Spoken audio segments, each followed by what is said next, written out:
On this episode, Marco brought in a snake. This should be interesting. You know, I noticed she is a little thin.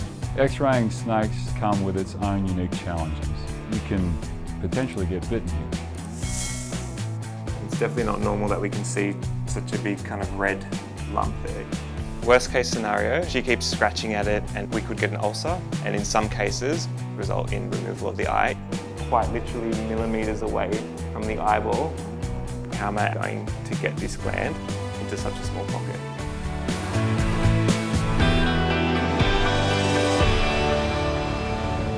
but first,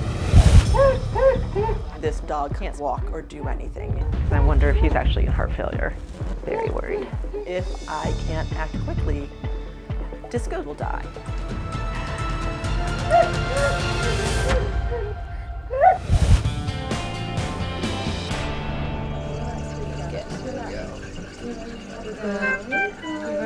You okay? In Sydney at the Small Animal Specialist Hospital, Mara and her emergency team are battling to save a patient that's struggling to breathe. Unfortunately, this dog has a congenital heart condition. Because we've looked at her chest and the size of her heart chambers are highly irregular.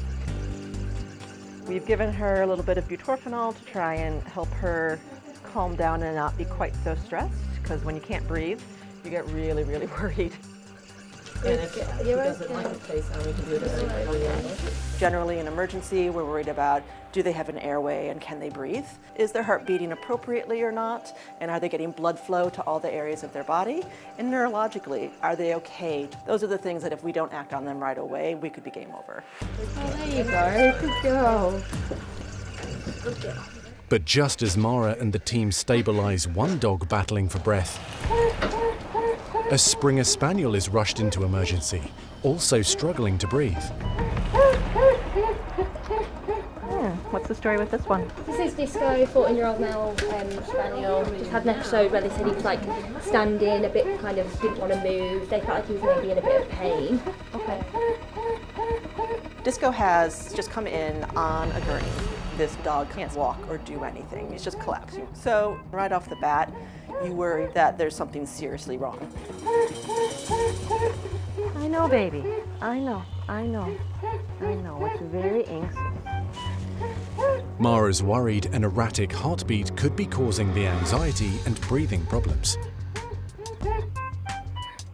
I'm feeling the pulses and not listening to the heart, because it's a lot faster to just feel for pulses. And the pulse rate was quite high. Not terrifyingly high, but very high. All right. That way. Next, Mara checks Disco's heart to see if a cardiac defect could be causing the breathing difficulties. Whenever I have a dog come in that looks as unwell as Disco does, I really try and focus on first evaluating what's the immediate threat to life, what's going to kill this dog. Oh, hello, heart murmur. Yeah, we definitely want an ECG on him. Mara's now hoping scans will reveal what's wrong with the aging dog. And I wonder if he's actually in heart failure. Oh, baby. I know.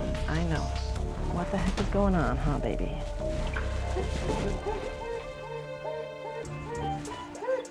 I think that our friend has a large left atrium. Very worried.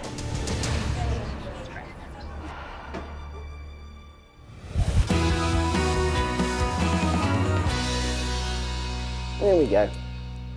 There. That's your favourite spot, isn't it? We'll go in and talk to the doctor soon. In Sydney, worried owner Greg has brought his puppy Daisy in to see Michael, a new member of the Bondi vet team, hoping he can sort out a problem with the little dog's eye. You've been a good puppy. Here he is. Hello, Greg. Hello, how are you? Good, I'm Michael. How are you? Good, thanks. Yourself? This must be Daisy. This is Daisy. Hey, She's sweetheart. my little 11-month-old child. Yeah, very sweet. And she's in for her eye today. Yeah, we noticed that a week or so ago that the right eye started to get a bit blistery. Yeah. I thought it was an infection. Yeah, it's quite swollen in that right eye, isn't she? It's not annoying her that much, but it is weeping. Yeah, no, we'll definitely have a look at that. Alrighty, do you want to come through and we'll Yeah, take sure. a close look? Come on, we'll come in and see the doctor. Come on in, Daisy. Up on the table. Here we go, sweetie. Perfect. Up on there.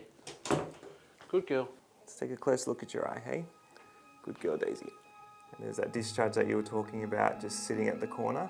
It gets that yellowy sort of conjunctivitis discharge that I've got to wipe away with the tissue constantly all day long. And it's definitely not normal that we can see such a big kind of red lump there. So I've had a closer look at Daisy's eye, and my concern is that I can see discharge, I can see redness. It's obviously inflamed. Daisy's rubbing at it, and she could do even more damage now that it's irritating her. So we really need to sort this out straight away. Now that I've had a look, I can see that it's coming out from the corner of her eye, just behind the third eyelid. And this is actually the gland that produces some of the tears in the eye that's poking out. Okay. What we call it is a cherry eye because it looks like a little red lump. It's a normal structure, it's just completely where it shouldn't be. Worst case scenario is that Daisy stops producing tears properly and the eye can dry out, and the tears are a really important way that the eye protects itself. So if she keeps scratching at it and becomes sore, we could get an ulcer, and in some cases ulcers result in removal of the eye if they can't be treated, and that's what we want to avoid. My concern is that, without surgery, it's just going to stay out, and it could even get bigger. And if it grows bigger, it could interfere with her vision and the function of the eyelids. What I was thinking is that we take her to surgery today, and we do a procedure to get the gland back into where it should be, but preserving the function of that gland. Okay, that How's sounds that sounds like a plan. How's that sound, Daisy? Is that good?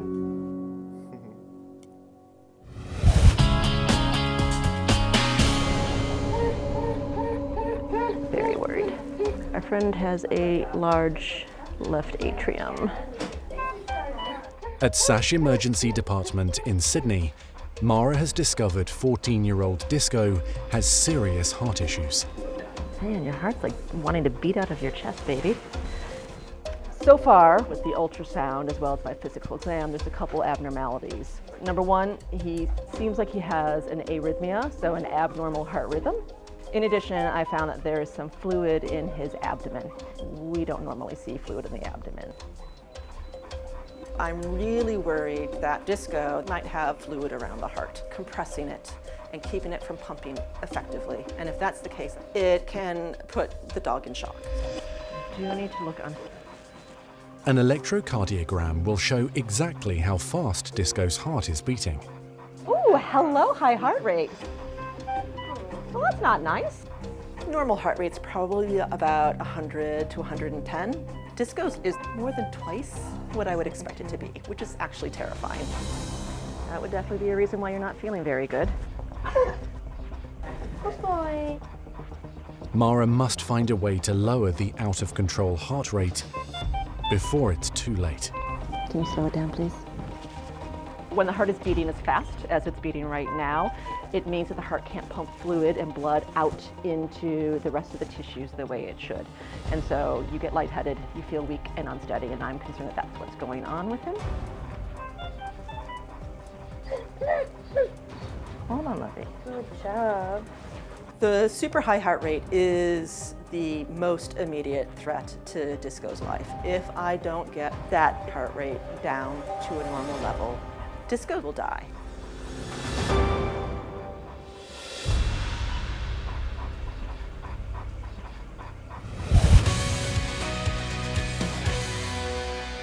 We take her to surgery today, and we do a procedure to get the gland back into where it should be.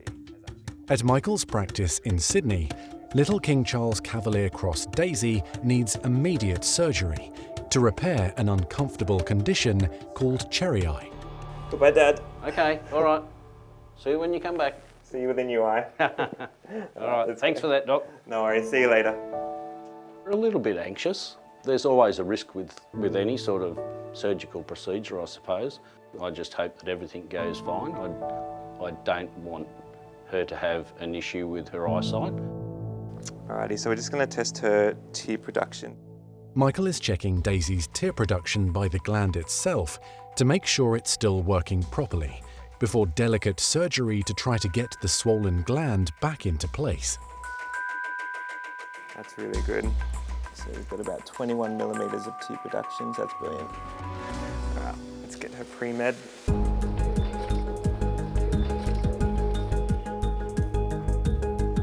Perfect, yeah, that's good. Yep, brilliant. I think we're ready to cut. Repairing a cherry eye is a simple procedure, but it's also risky.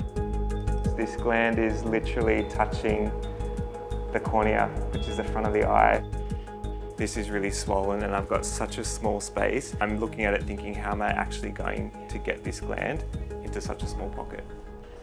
There's no room for error with this surgery. Every move I make, I can literally see the eyeball move behind the gland, so I know that I'm quite literally millimeters away from the eyeball, and I'm using really sharp, pointy instruments. I'm using some scissors now, which are really sharp and pointy, and I have to actually point them towards the eye. Okay, moment of truth, just taking these retractors off. It's in, it's good. We fixed your eye, Daisy. We're going to wake Daisy up. She's probably going to be a bit sore. There's going to be a lot of swelling, so we're going to give her some good pain relief, good anti-inflammatories. Good morning. Clean up her eye and then just nurse her to recovery so she can meet her dad again.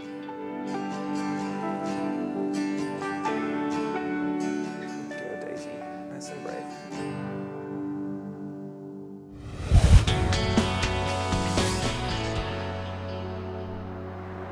Oh boy. You see this? He is a 9-year-old Colombian red-tailed boa. At Edward's clinic in Miami, technician Marco has brought his unusual and very large pet jungle into work. And you know, when they come, we like to take him around to go meet some of the staff to see what Ray thinks about. No, I don't like it. Yeah, Mr. Brian wants his snake. Hello again. Hi. He likes to kiss Simon right in the ear. Our policy is great. So since we work in this field, and you know, we're very lucky to be able to bring our animals here. So sometimes they come in just for the day, sometimes they come to see the doctor, some of the times they just come to socialize. What do you think, Mr. Hernandez? Pretty cool. Pretty cool. There you go. All right, Marco brought in a snake. This should be interesting. Hey mate, how's it going? Good, good. How you been? Yeah, How's good, everything? How are you? How you been? But today, Marco and his daughter Isabella need Edward to have a look at one of their other snakes, 3-year-old Boa Constrictor Cruella. Look at that tail, that is gorgeous. I love the colouring. She's beautiful girl. Beautiful. The fact that Marco brought in one of his 8 snakes today tells me that there is something potentially seriously wrong here, because he's had plenty of experience with exotics. He's normally able to handle a lot of things by himself. You know, I noticed that she is a little thin. I went to handle it the other day and I noticed a thin ridge right here, right on top. And I noticed she was thinner. She gets fed every couple of weeks, sometimes every 3 weeks. But I don't know if I just simply need to increase the size of it or frequency. Aside from her losing weight, have you noticed any other changes? Anything in regards to appetite, or has she had any issues with her stool? Everything okay? Yeah, everything seems to be fine. I've refilled her water bowl, so that means that she is drinking. You can see it on exam. She looks well, she's moving well, she's got good locomotion, but I can certainly appreciate that weight loss we're talking about. Yes. I've had plenty of experience with snakes, reptiles, especially being Miami. They're everywhere. These problems may seem fairly small at first, but of course, you know, reptiles, it tends to progress slowly, so it sort of builds up over time and eventually can emerge to be quite a substantial problem. Let's take this one step at a time. Let's start off with a couple of tests. I think for sure a fecal test, we can get a blood sample and even do an ultrasound, have a closer look at the gastrointestinal tract and see what that tells us. Perfect, sounds good. Dealing with exotics, especially snakes, is a whole unique process because unlike cats and dogs where you can examine a lot of things, snakes it's way more challenging. You're very limited to what you can actually see on physical exam. What I'm looking for with this ultrasound is any kind of structural problems, anything that looks abnormal, whether it's bigger, smaller, whether there's something there that shouldn't be. So we're going to go from nose to tail and see what we can find.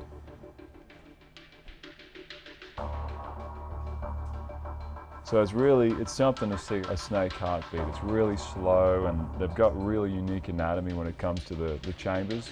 Totally different to mammals. That's pretty cool. So far, fortunately, I haven't found anything to explain the weight loss. So I'm hoping we're going to get more answers from the X-ray as well as the blood test. I think the most informative is going to be that fecal sample. I think that could have a lot of answers, and especially in regards to intestinal parasites and bacterial infection. It kind of gets a little eerie when you're working on your own pet because you're trying to do stuff, but at the same time, every time you do a step, it really worries you more. And the more you see her, the more you think that she's thinner. So it gets to be a little emotional. X-raying snakes come with its own unique challenges. Cruella can absolutely bite. So at any point, you kind of have to be keeping that in the back of your mind that you can potentially get bitten here.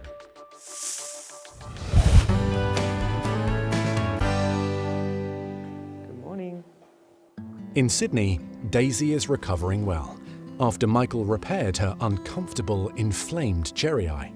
Good girl, Daisy. And now owner Greg is anxious to see his little girl. It has been a long day. It's been a little bit stressful, wondering what the outcome was going to be. I was glad to get back and see how things had gone. Here she is. Oh, hello. Where's your dad? Good girl. Oh, hello. Look at your sore eye. Okay, so how did it all go? Everything went really, really well. I'm very happy with how the surgery went. The gland's back in where it should be, and her eye's going to recover really well. So we'll just give her some medication to keep her comfortable. Excellent, thank you. So unfortunately, she's going to have to wear a cone on her head, so she'll look like a lampshade for a little while. But it's really important just so that she doesn't scratch her eye and undo any of the stitching in there. Okay.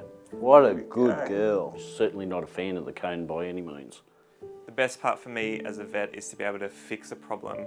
She's come in with a cherry eye, she's come out with a normal eye, and to be able to reunite her with her owner, that part really does it for me. Thanks very much for all your time and help. No worries at all. Right. Take care. We'll take Bye, you out. little one. Say bye-bye. We'll see you in a week or so. Ready to go? Okay, come on then. Off we go. Good girl.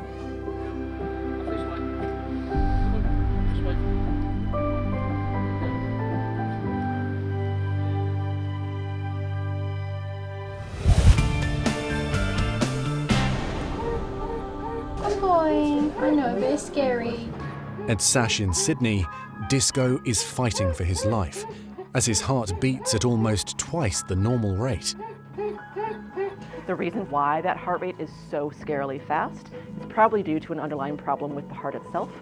So the big question is this something that I can address with some medication, or is he not going to respond? Disco's condition is called supraventricular tachyarrhythmia, or SVT. The first thing that we do is something called a vagal maneuver, where I'm going to try and stimulate a nerve that might be able to help slow that heart rate down. It's not good. But the physical stimulation has made no difference to the dangerously high heart rate. I know. Disco's condition is worsening as Mara turns to medication to save his life. Don't die. Please don't die. Do not die while I do this. Please don't die while I do this. I know, baby. Disco's heart rate is so fast that it's not leaving enough time for the heart to relax and fill up with blood to push it forward to the body. For example, if you take a sponge, fill it up with water and you squeeze it, if you keep squeezing it and don't give yourself time to put it back in the water, you're not going to be able to squeeze any more water out of it. That's in essence what the heart is doing, and I have to stop that. You really want to get your heart rate slowed down. You really want to get your heart rate slowed down. The drugs aren't working. And Disco's heartbeat is still so fast, it continues to threaten his life. It's one of the few times that I can actually feel myself get really nervous, because this is one of those conditions where if I can't act quickly, this dog could die.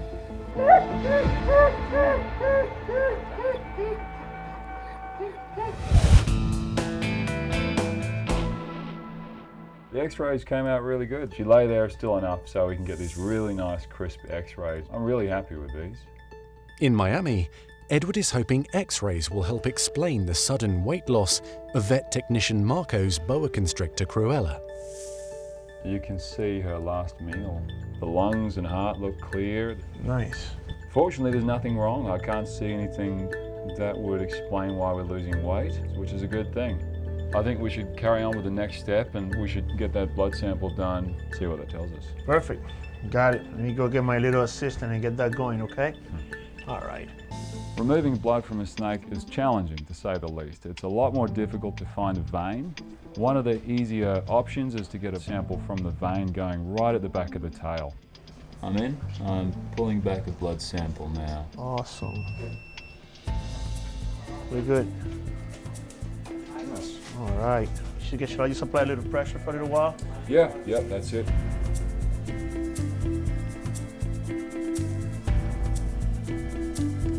While Marco runs the blood test, Edward is looking for clues in the stool sample. The stool sample is looking for infectious problems like bacteria and parasites. What we're using the blood test for is to look at her from a more functional perspective. Things like, how are the abdominal organs going? How's the immune system? What's the red blood cell count? Alrighty. So what do you think, Doc? It's looking good. Awesome. Everything Glad. looks normal. You know, the blood work, the fecal analysis, the X-rays, the ultrasounds. I can't find anything wrong with Cruella, which is fantastic, right? Given how every test is completely normal, I think what we should try first is increasing the meal size. I think what we should look for when you feed Cruella is there should be some degree of distension or enlargement of the mid-body, and that's what we kind of want to look for here when we're feeding. Perfect, perfect. I think we should try that. Weigh Cruella every week, keep track of it, and then just let me know how we move in terms of that weight. Perfect, thank you. Okay, I'll do that. All right, Cruella, come here. You know, I'm really relieved that she has nothing really obvious, nothing really bad going on. It should be as simple as increasing, you know, the size of the meal that she takes, and she continue to be a healthy snake, you know. Let's go. All right, thank you, Doc. See you next time. Thank you, Doc. All right, Isabella, let's go. We gotta go build our health on Cruella.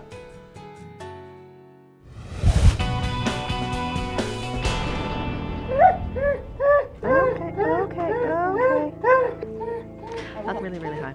I'm not happy.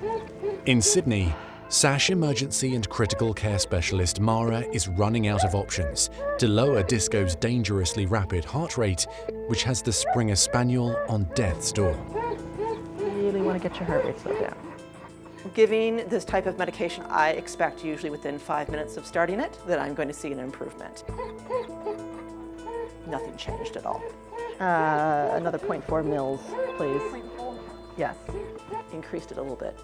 Nothing changed. A little bit more. Nothing changed. So I need to do anything that I possibly can to get that heart rate back down. At this point, my only choice is to max out the dose and see if anything is going to work. Because if that doesn't work, then we're probably game over. Euthanasia is on the table.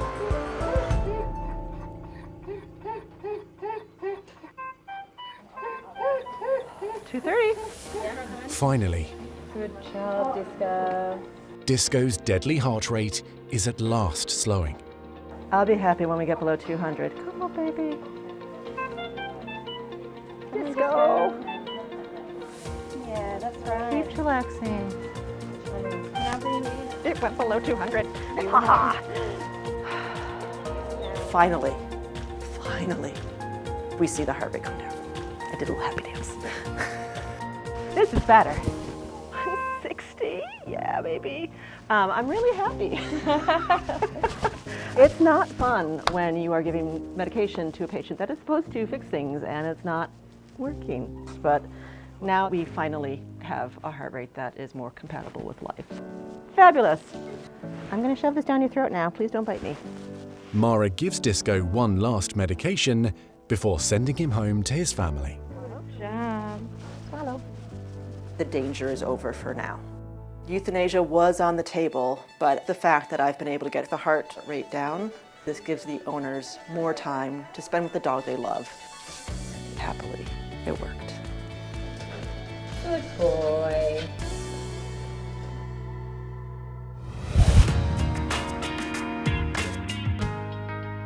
Hey Billy, I'm going to Gap today. We're going to go see all your friends. Alison has a soft spot for greyhounds after adopting her beloved Billy 4 years ago from GAP, the Greyhound Adoption Programme.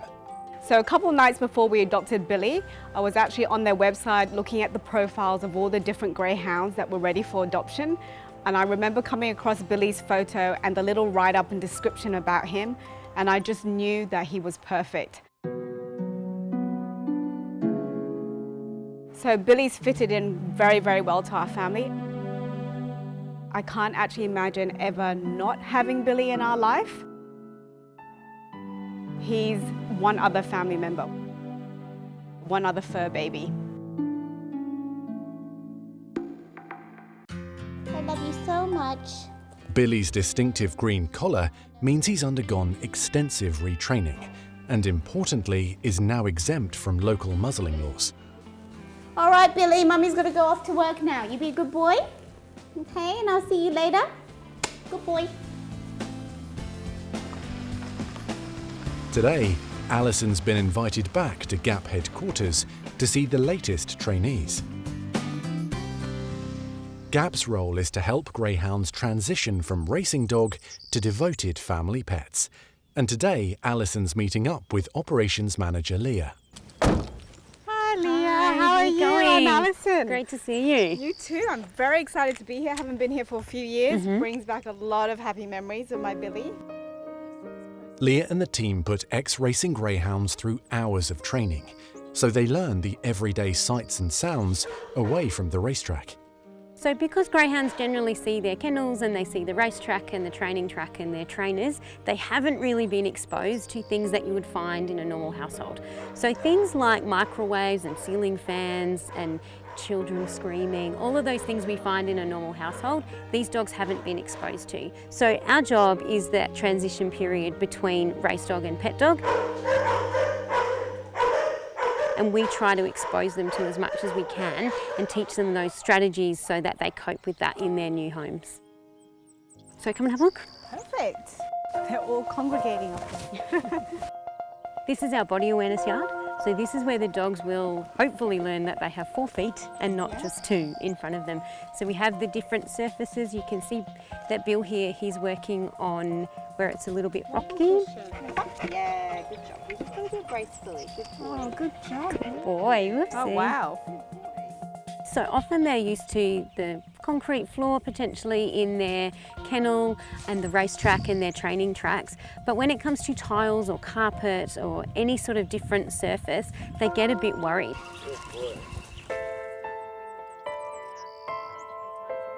Being in Queensland, we have a lot of high-set homes and the dogs often don't know how to go up and downstairs. So we've had these custom built so we can teach them to do that. So you can see with Mako, they move their front feet as far as they can, and then it's like they go, "Oh, that's all I've got." It's overstretched. So, and then he's just stretching. Yeah. And then he can do it. Oh, that's amazing. It's quite common that greyhounds will struggle upstairs simply because they don't have to do it.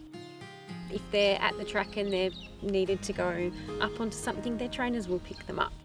How long do they usually stay? We aim for 6 weeks. Now, Alison is lending a helping hand.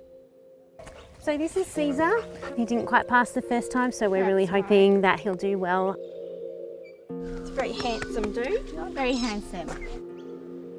So we have to assess what sort of athletic injuries they may have sustained. Caesar is a bit of a resident here at GAP. He's gone through a program to make sure that he's ready to do it again. He's A-OK. During the behaviour modification program, the greyhounds are exposed to different sized dogs, and that really is to make sure that they show calm behaviours and control their emotions if they're out on a walk or if they see another owner and a dog on their walk. So we'll get started. Okay, Caesar, good luck. You're right, you got it. Caesar, you got this. Let's go. Come on. Here we go, mate. You ready? What a good boy. Good job. Caesar pays little attention to the other dog, so he's passed the first test. So he's really learnt that standing still and calm has given him the right rewards. You're a good boy. So it's really good to see, very, very promising. So we're off to our second test with a smaller dog and see how he goes. You're going to be a good boy, aren't you? Now Caesar will try out with small fluffy dog Olive. So the muzzle's off now and we're going to see how he goes. So far so good. You did it!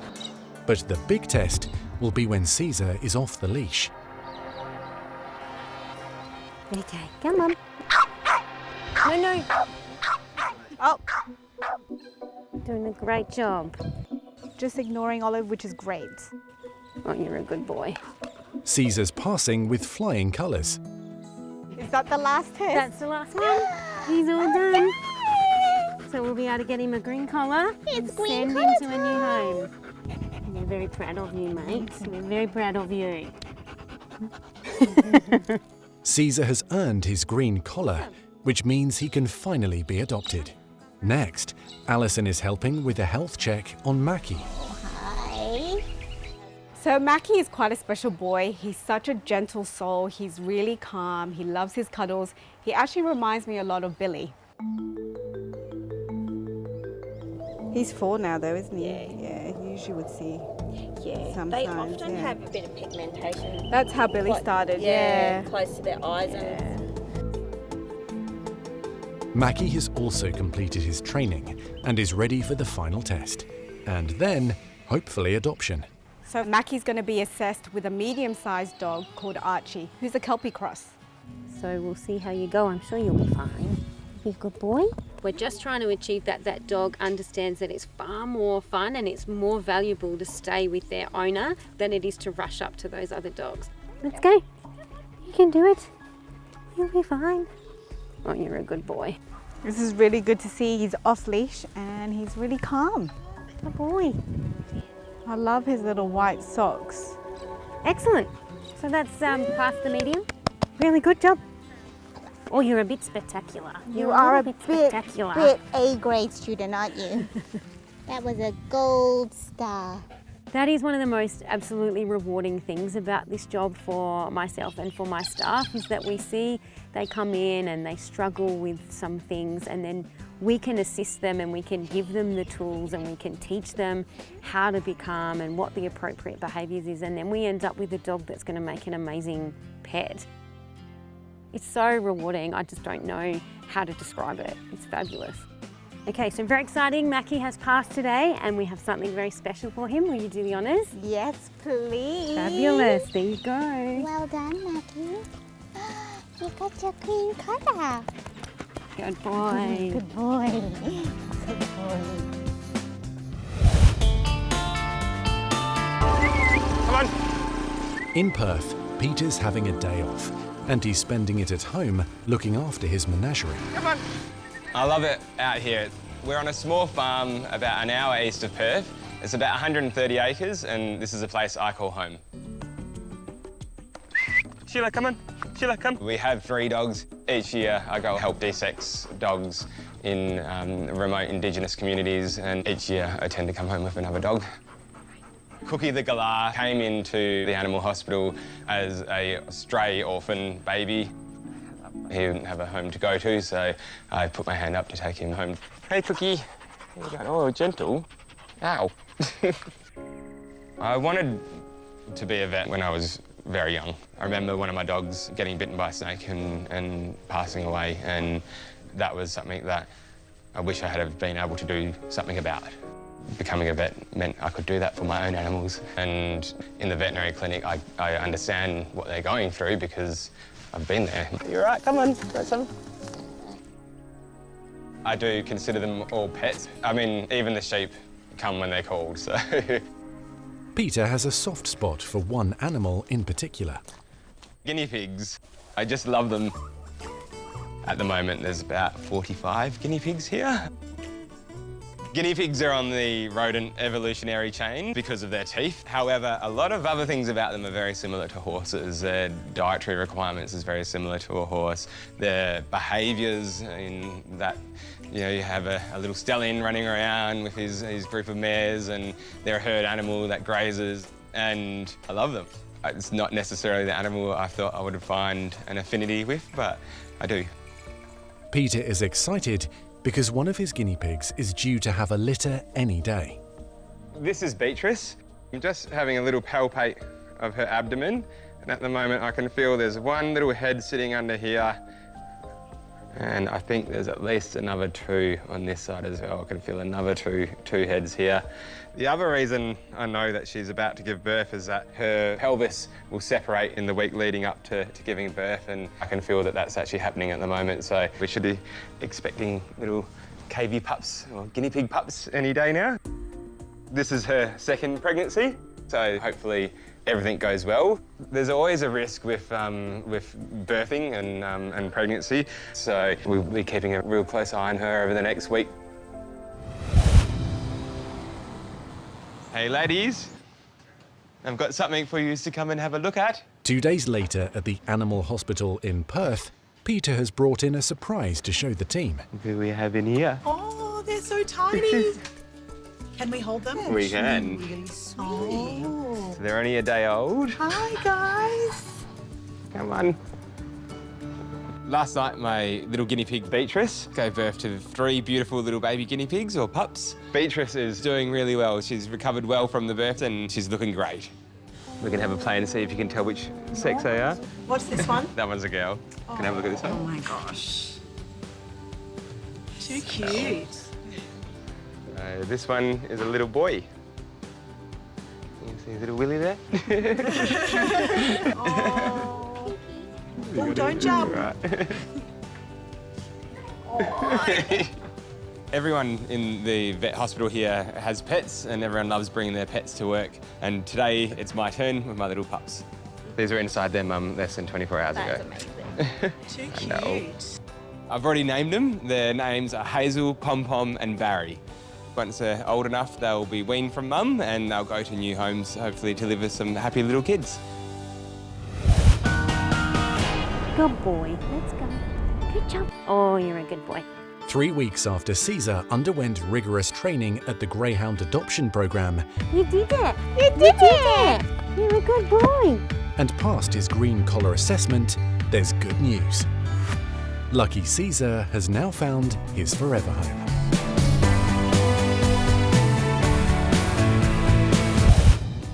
If you guys loved that video, great.